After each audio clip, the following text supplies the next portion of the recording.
Salam, kita kembali dalam renungan kita hari ini.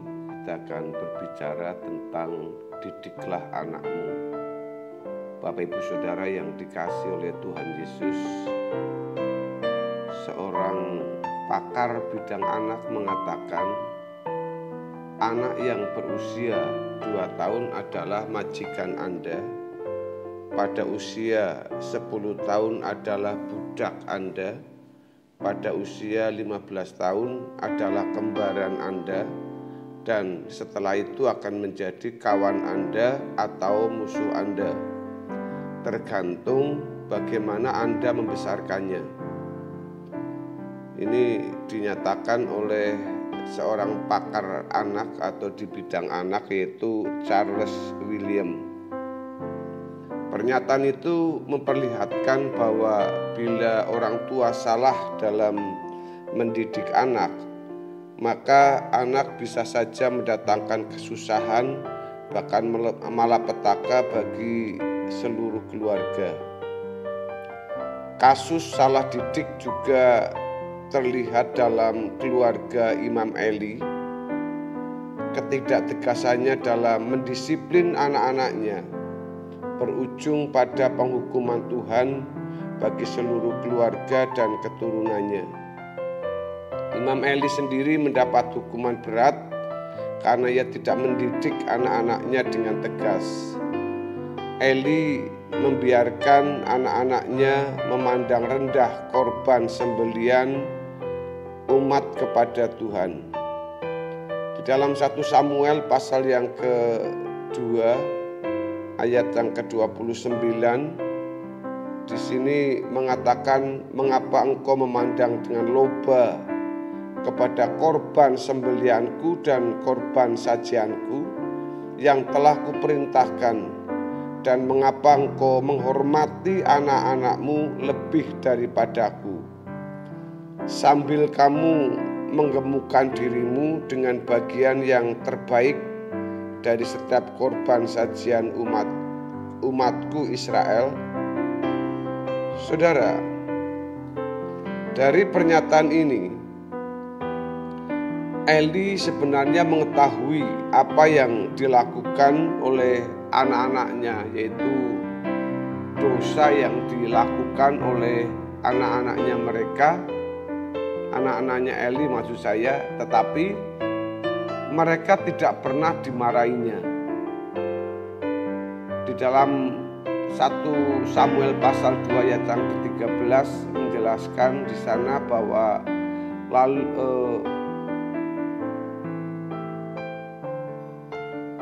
kita akan baca dari ayat yang ke-12 dalam 1 Samuel pasal yang kedua. Adapun anak-anak lelaki Eli adalah orang-orang dursila.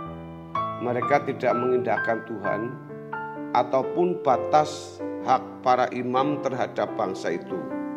Setiap kali seseorang mempersembahkan korban sembelian, sementara daging itu dimasak, datanglah bujang imam membawa garpu bergigi 3 di tangannya, dan dicucukkannya ke dalam bejana atau ke dalam kuali atau ke dalam belanga atau ke dalam periuk.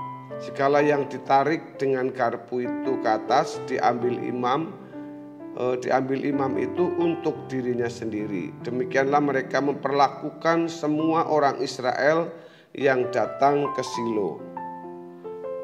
Sikap lemah yang dilakukan oleh Imam Eli itu membuat kedua anaknya, yaitu Hofni dan Fineas, tidak bisa lagi dikendalikan, sehingga mereka menjadi anak-anak yang tidak mengindahkan Tuhan.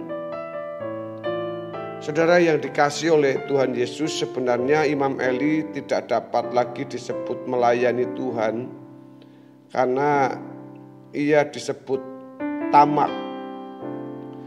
Dan dalam dosa keserakan itu, wajarlah jika ia lebih menghormati anak-anaknya daripada menghormati Tuhan. Dosa inilah yang menyebabkan Tuhan membatalkan janjinya, sehingga keluarga Eli tidak dapat lagi melayani Tuhan. Di dalam 1 Samuel pasal yang kedua ayat yang ke-30 mengatakan demikian, sebab itu demikianlah firman Tuhan Allah Israel, sesungguhnya aku telah berjanji, keluargamu dan kaummu akan hidup di hadapanku selamanya. Tetapi sekarang demikianlah firman Tuhan, jauhlah hal itu daripadaku, sebab siapa yang menghormati aku akan kuhormati, tetapi siapa yang menghina aku akan dipandang rendah. Perhatikan dengan baik, ayat ini mengatakan bahwa Tuhan membatalkan janjinya kepada Eli. Apa yang sudah dikatakan bahwa keluarganya akan turun-temurun, akan menjadi pelayan-pelayan, akan melayani Tuhan. Tetapi karena sikap yang mereka buat, yang mereka lakukan, sehingga Tuhan mengutuk keluarga itu secara turun-temurun sehingga tidak berumur panjang. Saudaraku yang dikasihi oleh Tuhan Yesus, jika ada yang hidup sekalipun, maka ia akan menjadi pengemis untuk menjabat sebagai imam. Demi apa, saudara? Untuk perutnya yang lapar. Saudara, benarlah apa yang dikatakan oleh Amsal pasal yang ke-29 ayat yang ke-17, didiklah anakmu, maka ia akan memberikan ketentraman kepadamu dan mendatangkan sukacita kepadamu.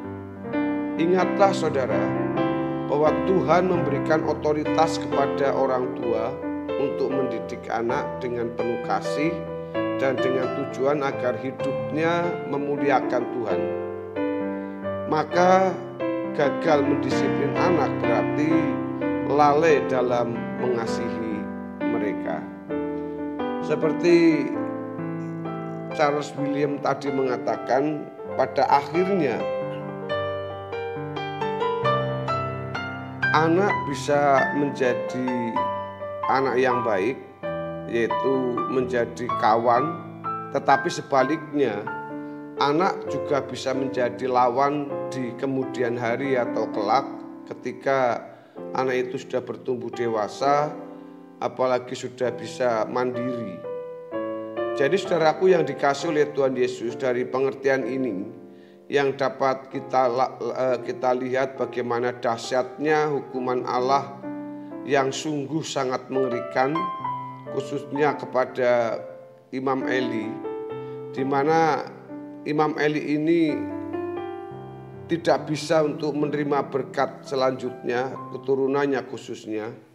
Maka kita bisa melihat dalam hal apa saja Eli tidak menghormati Allah. Yang pertama, ketika ia membiarkan anak-anaknya tidak menghormati Allah. Ini penting untuk kita sebagai orang tua. Didiklah anak-anak kita untuk dibawa kepada Tuhan.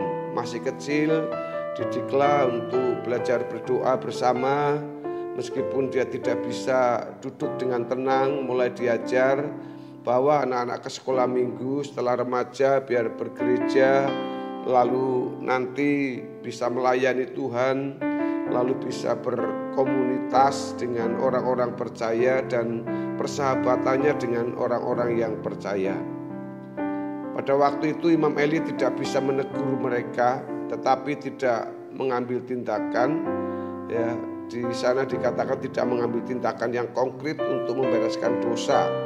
Orang tua kadangkala memberikan pembiaran kepada anak-anaknya seperti situasi zaman sekarang karena kesibukannya. Orang tua lebih bilang lebih banyak, yang penting anak itu tidak rewel, anak itu tidak menggoda, mengganggu, lalu segala keperluannya dicukupi, tapi tidak pernah membawa anak kita untuk hidup dalam kebenaran. Lalu yang kedua, Eli ini ikut menikmati korupsi dan memanipulasi yang anak-anak lakukan.